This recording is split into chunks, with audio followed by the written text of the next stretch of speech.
اور نیچے جو وہ سبسکرائب کا بٹن ہے نا اس کو ہٹ کرو، جلدی سے کرو سبسکرائب سبسکرائب سبسکرائب۔ آدم علیہ السلام کے دو فرزند حابیل اور قابیل، تو ان کا آپس میں الجھاؤ ہو گیا، تو اس نے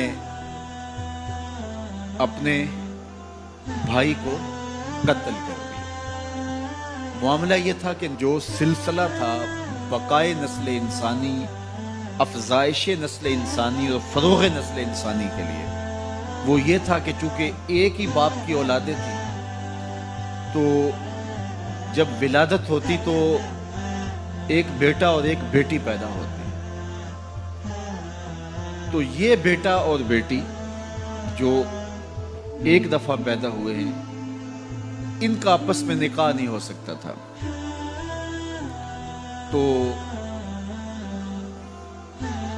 اس کے بعد جو دوسرے بیٹے اور بیٹی پیدا ہوتے تو ان کا مخالف سمت نکاح ہوتا۔ تو قابیل کے ساتھ پیدا ہونے والی جو لڑکی تھی، قابیل اس کے ساتھ نکاح کرنا چاہتا تھا، تو حضرت آدم علیہ السلام نے فرمایا ایسا نہیں ہوگا، لیکن چلو تم قربانی پیش کرو، جس کی قربانی قبول ہو گئی اس کا اس سے نکاح کر دیں گے۔ اس وقت جو شخص قربانی پیش کرتا تھا تو وہ جانور ذبح کرے یا گندم یا جو بھی، تو وہ باہر جنگل میں پہاڑوں پہ مختلف جگہوں پہ رکھ دیتے، پھر آسمان سے بجلی اترتی اور جس کی قربانی قبول ہوتی وہ بجلی اس کو اچک لیتی، اس کو جلا دیتی، اس کو کھا لیتی، اور جس کی قربانی قبول نہ ہوتی وہ یوں ہی پڑی رہتی۔ تو یہ طریقہ تھا قربانی کے قبول ہونے کا۔ اس امت کے لیے اللہ تعالیٰ نے اس عمل کو اور اس امر کو پوشیدہ رکھا کہ قربانی قبول ہوئی ہے یا نہیں ہوئی۔ جس کی قبول ہوئی ہے تو وہ بھی ڈرتا ہے پتہ نہیں قبول ہوئی ہے یا کہ نہیں، اور جس کی نہیں قبول ہوئی وہ بھی لوگوں کے سامنے رسوا نہیں ہوتا، وہ اس کے نامہ اعمال میں درج کر دیا جاتا ہے لیکن وہ رسوا نہیں ہوتا۔ اور دوسری بات کہ ہم خود ذبح کر کے خود کھا لیتے ہیں۔ یہ عجیب ماجرا ہے کہ بروز عید قرباں وہی ذبح بھی کرے ہے وہی لے ثواب الٹا۔ خود ذبح کر کے خود کھایا، اس کی کھال بھی اپنے مصرف میں لے کر آئے اور ثواب بھی خود کمایا۔ یہ اللہ نے اس امت پر احسان کیا ہے۔ تو حابیل کی قربانی قبول کر لی گئی، قابیل کی قربانی قبول نہیں ہوئی، تو اس کو اپنے بھائی پہ غصہ آیا اور اس کو قتل کر ڈالا۔ اب جب قتل کر لیا، اور یہ تھا بھی پہلا قتل، اور انسان کو نہیں پتا تھا کہ اب اس کا کیا کیا جائے، تو وہ اپنے بھائی کی لاش اپنے کندھوں پہ اٹھا کے گھومتا رہا، اب اس کا کروں کیا؟ پھر اللہ نے 2 کوے بھیجے، قرآن مجید میں وہ واقعہ موجود ہے۔ تو دونوں کوے لڑے، ایک نے دوسرے کو مار دیا، پھر زمین کو اپنے پاؤں سے کریدا اور کوے کو اس کے اندر رکھ کے اوپر مٹی ڈالی۔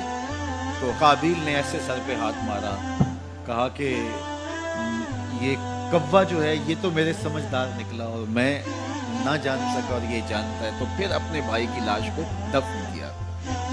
اب سب سے پہلا قتل اور سب سے پہلی موت جو روئے زمین پہ ہوئی وہ حابیل کی تھی۔ اب قیامت تک جتنے لوگ بھی قتل ہوں گے، جس طرح قاتل کو اس کی سزا اور اس کا گناہ پہنچے گا، یہ سارا گناہ قابیل کے نامہ اعمال میں بھی درج ہوتا رہے گا، اس لیے کہ اس جرم کا آغاز اس نے کیا۔ آپ سے اگر ہو سکے تو کسی اچھے کام کا آغاز کرنا، کبھی بھی کسی برے فعل کا ذریعہ نہ بننا۔ بعض اوقات ہوتا ہے ایک شخص کوئی ایسا کام کرتا، اس کی دیکھا دیکھی سارے لوگ کرنے لگ جاتے ہیں، اگر وہ اچھا ہوتا ہے تو اچھائی پھیلنے لگتی ہے، اور اگر وہ کام برا ہوتا ہے تو برائی پھیلنے لگتی ہے۔ تو انسانی فطرت ہے کہ وہ دیکھے دیکھے کام کرنے لگ جاتے ہیں۔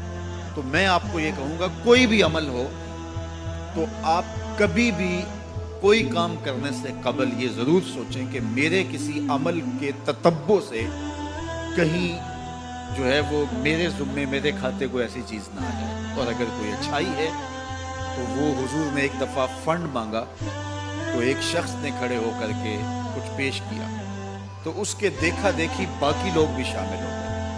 تو حضور نے اس وقت فرمایا تھا تاریخ ساز جملہ، من سنّا فی الاسلام سنتن حسنتن فلہ اجرہا، جس نے اسلام میں کوئی اچھا طریقہ رائج کیا تو اس کو اس کا اجر نصیب ہوگا. اور پھر اس کے دیکھا دیکھی جس نے بھی عمل کیا ان کا اجر بھی اس کے کھاتے میں لکھا جائے گا. اس کا اجر ختم کیے بغیر جس نے بعد میں کیا ہے پہلے شخص کے کھاتے میں بھی درج ہوتا رہے. میرے حضور کا ایک فرمان ہے کہ خیر کی چابی بنو اور شر کا تالا بنو. یہ کتنا جامع نسخہ ہے. خیر کی چابی بنو، خیر کو کھولنے والے بنو، اور شر کا تالا بنو. کچھ لوگ شر کی چابی بنتے ہیں اور خیر کا تالا بنتے ہیں. تو ہمیشہ اپنی زندگی میں کوئی بھی عمل کرنے سے قبل، وہ چھوٹے سے چھوٹا ہو یا بڑے سے بڑا ہو، آپ دیکھیں کہ اس کے معاشرے کے اوپر کیا اثرات مرتب ہوتے ہیں.